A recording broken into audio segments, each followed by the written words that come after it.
بكل أمانة التنظيم في المغرب، تنظيم كأس أفريقيا متميز للغاية، يعني بداية رائعة جدا.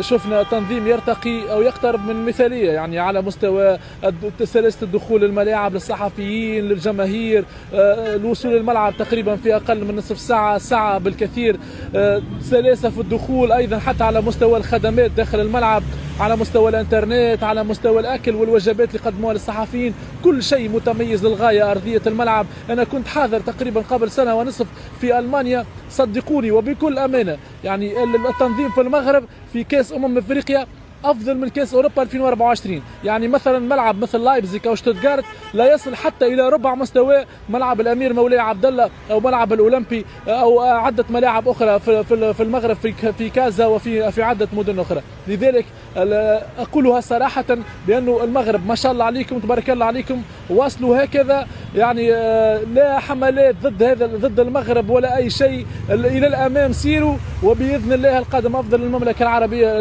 للمملكه المغربيه الشقيقه.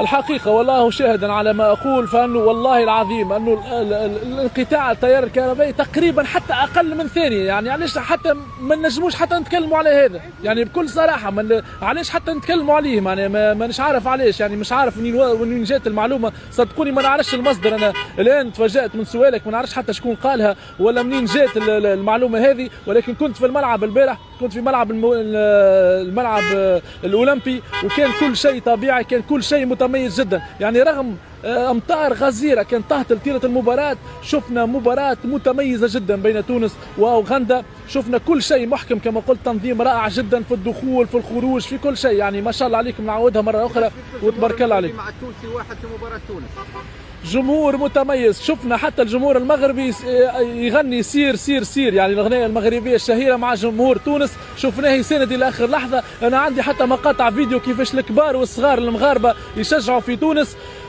يعني يد واحده لكنا، تونس والمغرب واحد، وباذن الله نوصل مع بعضنا فينال ان شاء الله.